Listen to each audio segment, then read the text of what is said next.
जय श्री सीताराम। मित्रों, क्या है बिंदु सरोवर और कैसे प्रकट हुआ? पिछले भाग में आप सभी भक्तों ने सुना कि पृथ्वी को भगवान वराह ने जल पर स्थापित किया है और अब आदेश हुआ है ब्रह्मा जी का, हे मनु सृष्टि विस्तार करो। और स्वयं भूमनु अरसत रूपा जिनसे भई नर सृष्टि अनूपा। उनकी 5 संतानें हुई। प्रियव्रत और उत्तानपाद के चरित्र को आगे कथा में कहा जाएगा, लेकिन उससे पहले आइए चलते हैं। इनकी 3 कन्याएं हुई, आकुति, देवहूति, प्रसूति। तो आकुति का विवाह रुचि प्रजापति के साथ हुआ। रुचि भगवान में मन लगना, यथा नामे तथा गुणे। तो भगवान में मन लगता था, इसलिए भगवान ही उनके घर में प्रकट हो गए। और एक कन्या हुई जिनका नाम है दक्षिणा। दक्षिणा का विवाह यज्ञ नारायण भगवान के साथ हुआ। दूसरी पुत्री है प्रसूति। उन प्रसूति का विवाह दक्ष प्रजापति के साथ हुआ। तो 16 कन्याएं पैदा हुईं, जिसमें 13 तो धर्म को दे दी गई। श्रद्धा, मैत्री, दया, पुष्टि, तुष्टि, क्रिया, उन्नति, तितिक्षा आदि 13 कन्याएं धर्म को दी गई।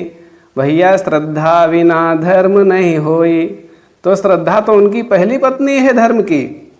तो इस तरीके से 13 पत्नियों से युक्त धर्म जी हमारे हृदय में विराजमान हो। और एक का विवाह अग्नि के साथ हुआ, एक का विवाह पितृगणों के साथ हुआ, और एक जो सर्वश्रेष्ठ है जिनका नाम है सती, शंकर भगवान को ब्याही गई।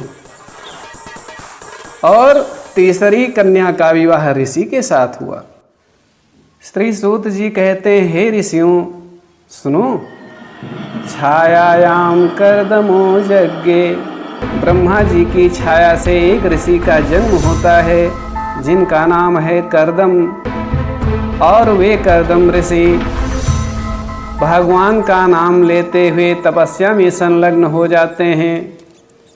ब्रह्मा जी प्रकट होते हैं और कहते हैं संतानोत्पत्ति करो, यानी सृष्टि विस्तार में सहयोग करो। तो भगवान नारायण का नाम लेते हुए 10,000 वर्षों तक तपस्या करते हैं। और उस सरस्वती नदी के तट पर तपस्या करते हुए जब 10,000 वर्ष बीत जाते हैं तो भगवान नारायण प्रकट होते हैं।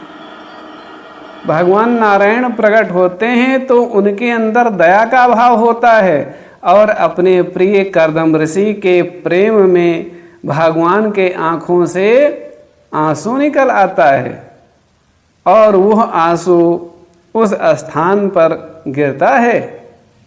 इसी कारण से उस सरोवर का नाम है बिंदु सरोवर। ये सरस्वती नदी के तट पर स्थित है। कहते हैं भगवान ने कहा, तुम मनुपुत्री देवहूति से विवाह करो, ये मेरी इच्छा है। ऐसा भगवान के कहने पर कहा, प्रभु हम विवाह तो करेंगे, लेकिन आपको पुत्र के रूप में आना पड़ेगा। भगवान ने कहा, तथास्तु, मैं आपके यहाँ पुत्र रूप में आऊँगा। ऐसा कह करके भगवान तो अंतर्ध्यान हो गए। भगवान की भी इच्छा है कि लोक कल्याण के लिए सुंदर सृष्टि का विस्तार हो। इसलिए कर्दम ऋषि को आशीर्वाद देकर वहाँ से गए और स्वयंभू मनु महाराज के राज दरबार में प्रकट हो जाते हैं भगवान श्री हरि और कहते हैं, हे भक्तराज, तुमने मेरी तपस्या की है। मेरी इच्छा है कि अपनी पुत्री देवहूति का विवाह कर्दम ऋषि के साथ कर दो। और आज के तीसरे दिन यह कार्य हो जाना चाहिए। तो यह बात सुन करके भगवान श्री हरि को महाराज मनु ने प्रणाम किया है और गाजे बाजे के साथ विवाह के लिए अपनी पुत्री को लेकर वहाँ पर जाते हैं। उस सुंदर वन में जहाँ नील गाय, हाथी, लंगूर, सिंह, बानर, अनेक प्रकार के पशु स्वच्छंद विचरण करते हैं। प्राकृतिक वातावरण बहुत सुंदर है। कदम्ब, चंपक, अशोक आदि के सुंदर वृक्ष लगे हुए हैं और वहाँ पर पहुँच करके ब्राह्म विधि से विवाह किया है अपनी पुत्री का। महाराज स्वयंभू मनु ने विधिवत अपनी पुत्री का विवाह किया, दान दहेज दिया और लौट करके आते हैं तो भगवान की कथा सुनते सुनते सुनते सुनते उन्होंने 71 चतुर्युग को पूर्ण कर दिया है। भर ही निरंतर हो ही न पूरे, तिनके हृदय बसहु तुम रूरे। भगवान किसके हृदय में बसते हैं?